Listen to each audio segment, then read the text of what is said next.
Bonjour à tous. Sur cette vidéo, on va voir comment résoudre un problème de statique de solide.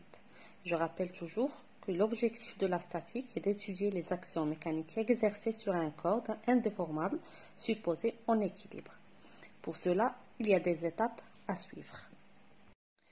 Alors la première étape, c'est d'isoler le solide.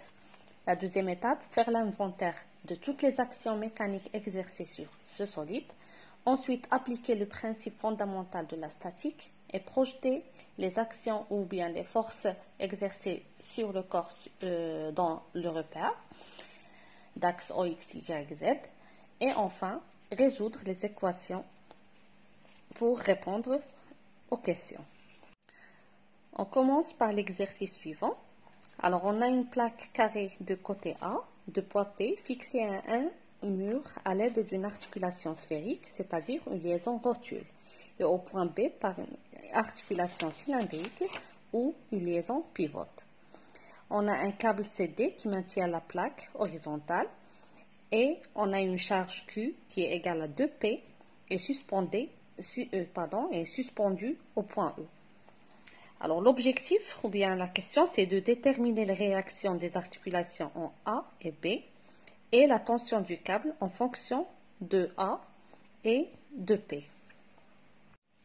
Pour résoudre ces équations, on suit les étapes précédentes.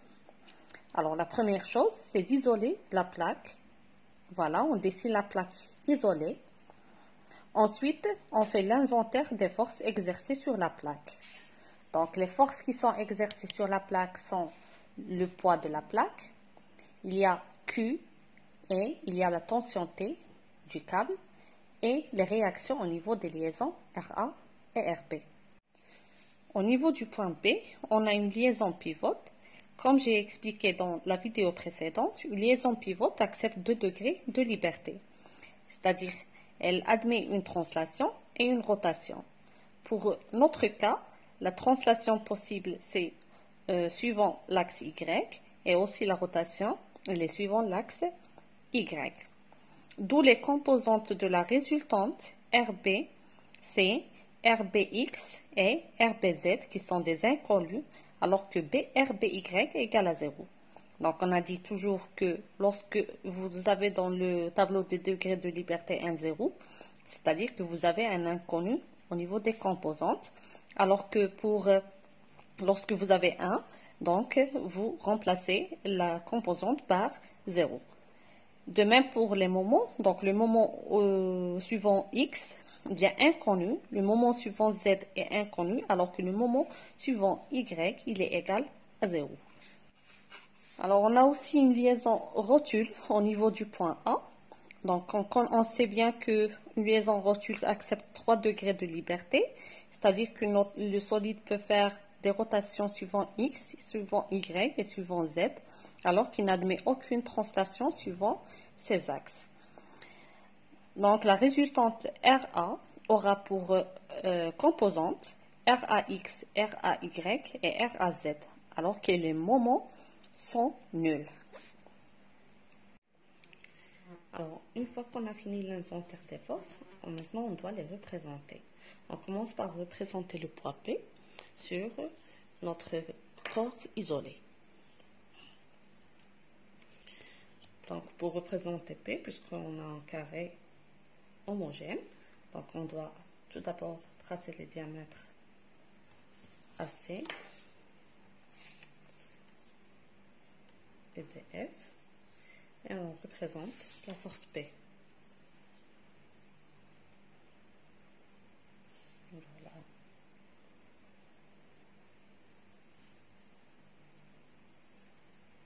Là, on a P. D'accord? Maintenant, pour représenter la force Q, qui est le poids de la charge, donc la charge elle est à distance B.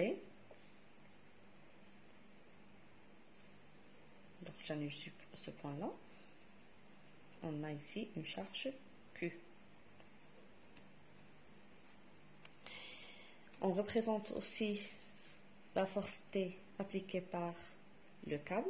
Donc, le câble, il est lié à un point D. j'annule aussi là, le point T il est là, d'accord. Donc on a une force T. Et pour les articulations RA et RB, on ne connaît pas leur sens ni leur direction, donc on ne peut pas les représenter. D'accord? On doit les chercher. On passe maintenant à l'application du principe fondamental de la statique, qui est sigma des forces égale au vecteur nul et sigma des moments égale au vecteur nul. Alors, pour les moments, on le calcule au point A, car au point A, on a 4 inconnus et au point B, on a 3 inconnus. Donc, je reviens au tableau de degré de liberté. On a ici 2 degrés de liberté, donc on aura 4 inconnus. Là où il y a des zéros, il y a les inconnus, c'est-à-dire c'est RBX, RBZ, le moment au point X et le moment au point Z. Là, alors que pour le degré de liberté au niveau du point A, on a 3 inconnus qui sont Rx, Ry et Rz. Là, les moments sont nuls. D'accord? Donc, on choisit le point où il y a plus d'inconnus pour l'éliminer. Donc, on va calculer le moment au point A des forces extérieures exercées sur la plaque. Donc, le moment au point A du poids, c'est AG vectoriel P, car le poids est appliqué au point G, le point G qui est le centre d'inertie de la plaque. D'accord? C'est le point où on a exercé le poids de la plaque. Pour le moment au point A par rapport au point A de la force Q, donc la force Q est exercée au point E. Donc c'est la distance ou le vecteur AE vectoriel Q. Pour la force T, elle est exercée au point C, donc c'est AC vectoriel T. Pour RA, il est exercé au point A, donc on va écrire AA, donc AA c'est égal à un vecteur nul. Donc ce terme va être annulé, vous voyez. Et pour la force RB, elle est exercée au point B, donc c'est AB vectoriel RB. Donc la somme des moments elle est égale au vecteur nul. Donc maintenant, on doit trouver les projections des forces ainsi que les composantes des vecteurs dans le repère OX, Y. Alors pour les composantes du poids P et Q, on a la plaque qui est située dans le plan OX, Y, c'est-à-dire que le poids va être vers le bas suivant l'axe Z. Donc les composantes seront 0, 0 moins P et 0, 0 moins Q. Alors on a dans les données Q elle est égale à 2P, donc moins Q sera égal à moins 2P. Pour RA, les composantes de RA, on est déjà cité, c'est une articulation sphérique, donc elle aura 3 inconnus, et RB, c'est un pivot, donc RBX, RBY égale à 0 et RBZ. Alors pour la force T, on doit faire une double projection, c'est-à-dire on va projeter tout d'abord la force T sur le plan de la plaque, d'accord, qui est le plan OXY. Ensuite, on fait la projection sur l'axe OZ. Alors, si on fait la projection de T sur le plan, c'est-à-dire qu'on va faire la projection sur AC, car AC, elle appartient au plan XYZ. Donc là, on va avoir ce côté, d'accord? Ce côté, il est adjacent à cet angle que j'ai nommé bêta. Donc, ce qu'on va écrire, on va écrire que la projection de T, elle aura pour coordonnées Tx, Ty et Tz. Donc, tel que Tx, la projection de T sur l'axe sur le plan X, Y, Z, donc ça donne T cosinus, car c'est adjacent, T cosinus, avec un signe moins, car c'est dans le sens inverse de X et de y. Donc, moins t cosinus bêta. Et pour y, c'est moins t cosinus bêta. Alors, je vais montrer sur une autre feuille pour que ça soit clair. Donc, on a la force T qui est inclinée. Donc, la force T, elle est comme ça, pour que vous compreniez mieux. Donc, on a le plan de la plaque, c'est celui-là. Et la force T, elle est comme ça. Donc, ce qu'on va faire tout d'abord, c'est projeter la force T sur l'autre plan. D'accord? C'est projeter la force T sur le plan. Donc, on obtient ce côté. Ensuite, on fait la projection sur X et sur Y. D'accord? Donc, on a trouvé que la projection sur le plan, ça donne ce côté. On a dit là, on a bêta. On fait la projection sur Y. Donc, le plan, l'axe Y, c'est celui-là. Et l'axe X, c'est celui-là. On fait la projection sur Y. Soit on le fait sur ce plan, ou bien sur cet axe. C'est la même chose. Donc, la projection sur Y, ça donne l'adjacent à cet angle. Donc, l'adjacent à cet angle, c'est alpha. Pardon, c'est pas alpha, c'est 45. Donc, je vais montrer pourquoi c'est 45. Donc, parce qu'on a le triangle DAC, il est rectangle au point A. D'accord? Car Z est perpendiculaire au plan XY. Donc, AC, il appartient au plan XY. Donc, le Z, il est perpendiculaire aussi à AC. C'est bon? Donc là, on a un angle de 90 degrés. Maintenant, pour cet angle, l'angle qu'on a là, qui est l'angle bêta. Là, on a alpha, donc tel que alpha, c'est égal à 30 degrés. Donc, cet angle bêta qui est là, comment on peut le trouver? On le trouve par la somme des angles d'un triangle qui est égal à 180. Donc, bêta sera égal à 90 moins alpha. Donc, ça va donner 60 degrés. Et là, on a déjà montré que ça, il est rectangle. Donc, et on a AC, c'est le côté d'un carré. Un carré, c'est-à-dire que là, on a 90 degrés et là, on a 90 degrés. Là, c'est le diamètre. Donc, là, on aura 45 degrés. Je reviens à la projection de la force T. Donc, T, on aura pour composante Tx égale, on a dit moins T cosinus bêta. Ty moins T fois sinus bêta. La projection sur Y, c'est le cosinus de 45. Et la projection sur X, donc X, c'est là, c'est-à-dire, donc si je prends l'axe comme ça, si je traverse juste sur le plan, un plan, on néglige l'axe Z. Donc là, on aura c'est l'opposé de l'angle 45, qui est le sinus. Donc c'est sinus 45. C'est bon? Maintenant, on fait la projection sur l'axe OZ. Donc l'axe OZ, il est perpendiculaire au plan, donc il est comme ça. D'accord? Donc, on fait la projection de T sur l'axe OZ. Je vais utiliser toujours les stylos pour que ça soit clair. Donc, l'axe OZ, c'est celui-là. Et la force T, c'est celle-là.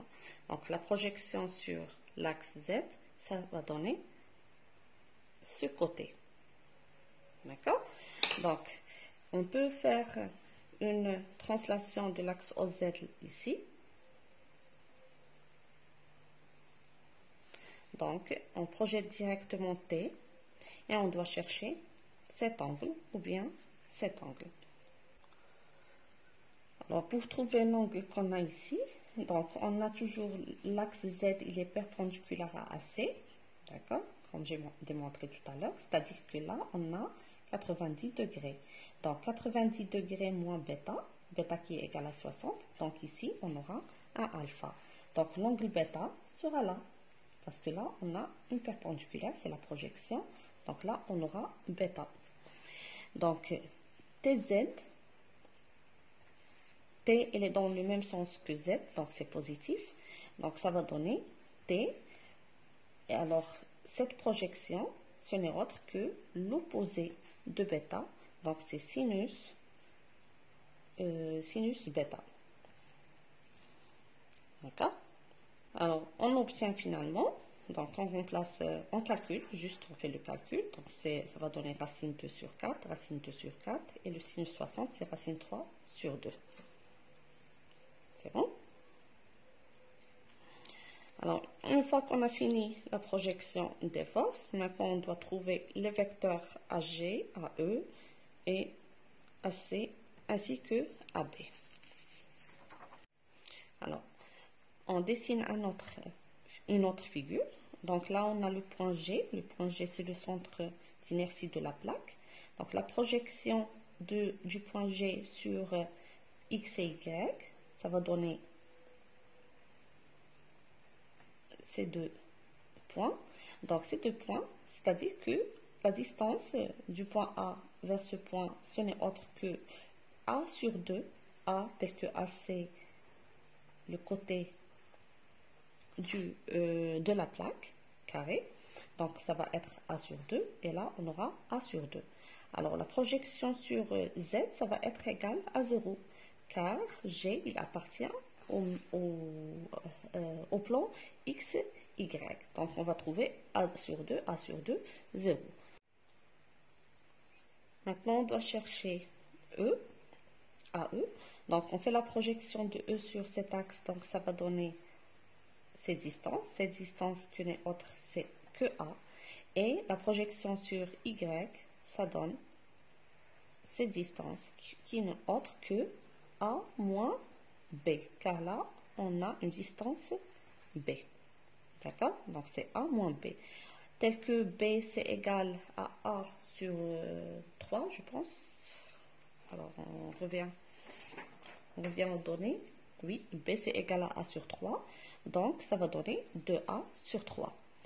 Maintenant, la projection de AC. Donc, AC, c'est là. La projection, donc, ça va donner A. La projection sur Y, c'est A. Et sur Z, c'est 0. Car le point G, E et C appartient au plan X, Y, Z, qui est le plan de la plaque. Maintenant, pour AB, la même chose. AB appartient au plan. Donc, la projection sur Z, c'est nul. Et la projection sur X, donc ça donne là, qui est l'origine du repère. Donc, c'est 0. Et la projection sur Y, c'est cette distance qui n'est autre que A moins B. Donc, A moins B qui est égal à aussi 2A sur 3. C'est bon?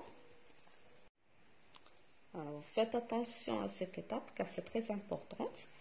Car après ce qu'on a fait maintenant, on va projeter nos équations, les équations 1 et 2, sur les axes X, Y et Z. Donc, on projette la première relation qui est la somme des forces et la deuxième relation qui est la somme des moments.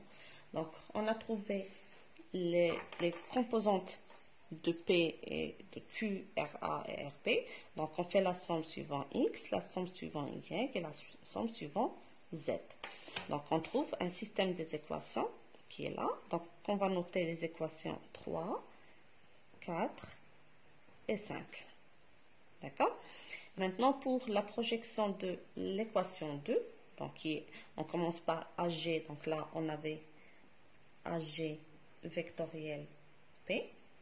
Donc, on remplace les composantes de AG, les composantes de P, et on calcule le produit vectoriel. De même, pour AE vectoriel Q, AC vectoriel T, et AB vectoriel RB.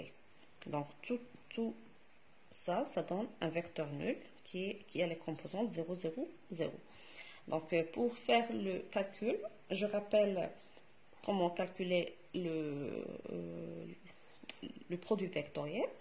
Donc, tout d'abord, ce que vous devez faire, c'est supprimer cette ligne. Donc, on aura B fois C moins C fois B' pour première composante.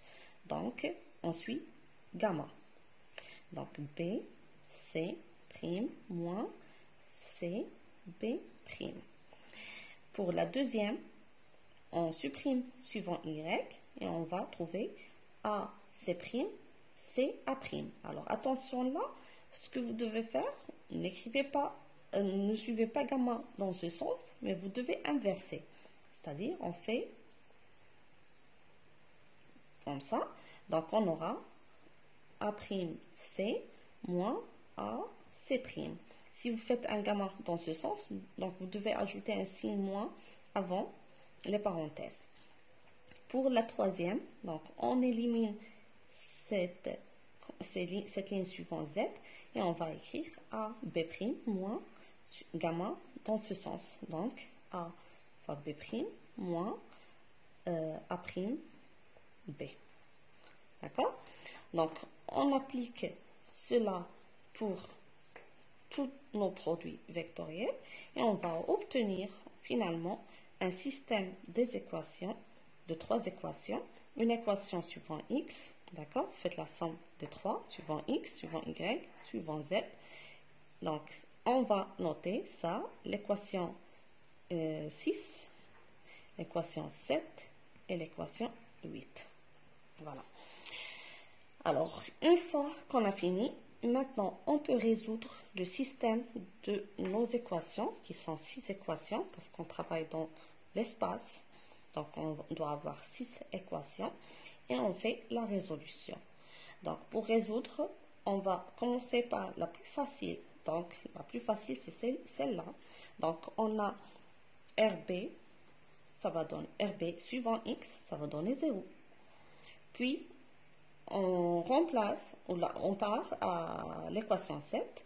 Donc l'équation 7, on demande de calculer T en fonction de A et P. Donc A et P, ce sont des connus. Donc là, T, c'est inconnu. Donc on peut trouver T. Puis l'équation 6. Donc l'équation 6, on a trouvé T. On remplace T par ce qu'on a trouvé en fonction de A et P. Et on calcule RBZ. Ensuite, l'équation 5, on a trouvé RBZ. Et on calcule RAZ. Vous voyez, une fois qu'on trouve un inconnu, on peut trouver un autre inconnu. Ainsi de suite. Donc, voilà. On va trouver nos inconnus, tous nos inconnus, et finalement, on écrit les résultats. Donc, on demande T. Donc, j'écris T en fonction de ce qu'on a trouvé. Donc, c'est 5 racine 3 sur 3 fois P. Pour calculer RA, donc c'est la racine carrée de RAX carré plus RAY carré plus RAZ carré, qui sont les composantes de RA. Donc vous allez trouver 17,39 fois P. Et pour voilà, pour RB, vous faites la même chose. Donc c'est la racine carrée de RB carré plus RB y carré plus RBZ carré, donc, et vous allez trouver que c'est égal à P. Voilà, c'est la fin de cet exercice. Bonne chance à tous.